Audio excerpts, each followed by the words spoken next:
Welcome everyone to DTU course 2456 Deep Learning. I'm Ole Winter and I'm going to present all the lectures here in the course.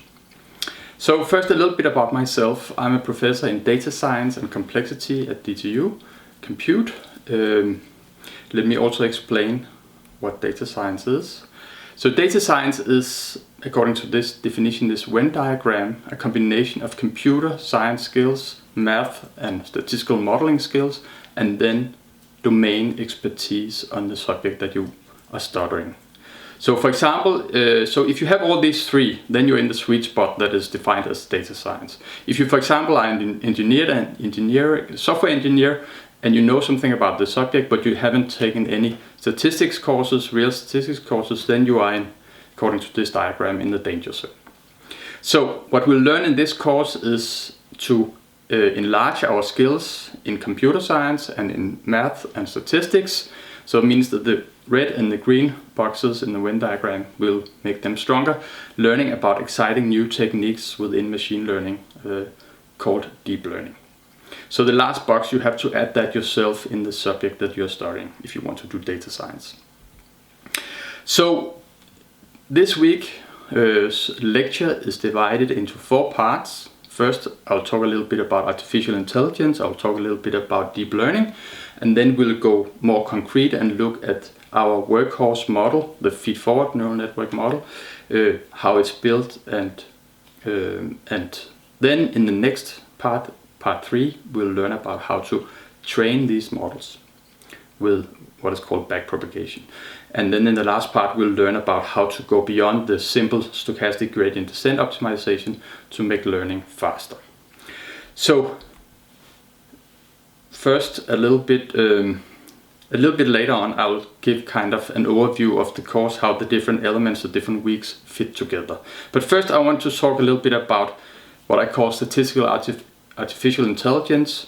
So I call it statistical artificial intelligence to distinguish it from the traditional rule-based expert system artificial intelligence. And it's statistical in the sense that we fit statistical models on large quantities of data in order to learn from data, to make systems that can generalize to data sets outside the training data.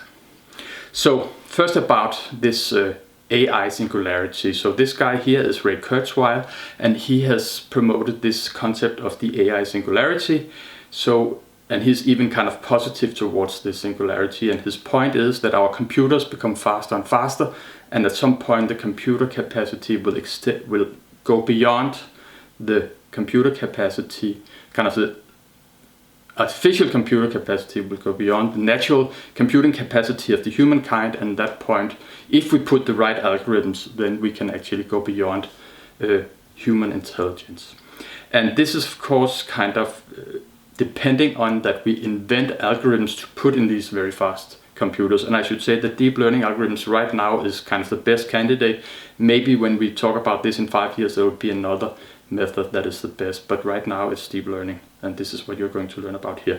So a lot of famous people have been out talking about the kind of the threat of artificial intelligence. For example, Elon Musk, in these citations you can see, also mentions DeepMind, which is a company in the Google family, and Elon Musk has access to kind of the more detailed plans of DeepMind, and this is kind of frightened him a little bit about that actually we can very soon be heading towards this singularity. So a little bit about DeepMind. So they have made, and we'll come back to this when we talk about in week 6 about reinforcement learning, but I'll just mention this very briefly. So reinforcement learning, you use that when you're talking about taking actions in an environment where your actions now will affect the outcome later. So you can think about this as, for example, you're playing a computer game. What you do now might affect, how you move now will affect whether you survive in a few time steps and how many points you score. And a good example of one of DeepMind's, I guess, biggest success is that they actually made a computer system here from the front page of Nature, where they had their article that eventually this summer has beaten the world champion in Go. And they use deep reinforcement learning. So use deep learning combined with reinforcement learning, and this was kind of the ingredients to make a system that could beat the world champion. Yes, so of course, as I already said, Ray Kurzweil's main argument is that computers are getting faster. So this is illustrated in this plot, where you have on the x-axis the time in years, and you can see it's made around 2011, so that's kind of how we start to have this gray area into the future. And then we have on the y-axis, we have the logarithm of the computing speed, and then we have plotted different generations of the fastest computers. And then also in this plot, we have made a plot of kind of the mouse brain capacity, one human brain capacity, and then the brain capacity of all humankind. And what you see with this plot is we can believe this extrapolation, which is a little bit doubtful. Then actually in 2045 we reach the singularity where computers become faster than the whole humankind. And this of course hinges on different assumptions. One is that you can actually compare artificial computing with natural computing. It's different architectures, and also that kind of this more than exponential growth will continue to take place in the next like 30 years. This is kind of doubtful. You know about Moore's law, that will essentially be a straight line on this curve. The reason why we have more than Moore's law is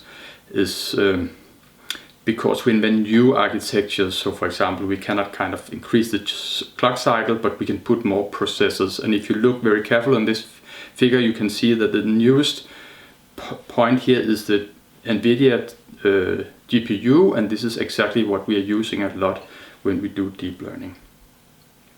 So this is a list of major areas in AI made very subjectively by me. And you can see we have speech recognition, image recognition, machine translation, and so on. And according to kind of my interpretation, these colors indicate how far we have come in these different tasks. So this is really specialized. I call it AI, but it's not generalized AI, it's specialized AI, because AI that works within a specific limit domain. And you can see I would consider speech recognition and image classification more or less solved at a human level. I'll come back to that in a few slides. And then we have other tasks where people have made big progress, like machine translation and so on, self-driving cars, where we are halfway there. And then the kind of holy grail of AI is kind of this general unsupervised learning, that we have an agent with sensors and algorithms that can learn mostly unsupervised from interacting with the environment. This is something that people work a lot on, but this is far away from where we are now. So the image depicts kind of this thing about self-driving cars. We're not quite there yet. This is a Google self-driving car that has been stopped by the police because it went too slow. Yes, so this was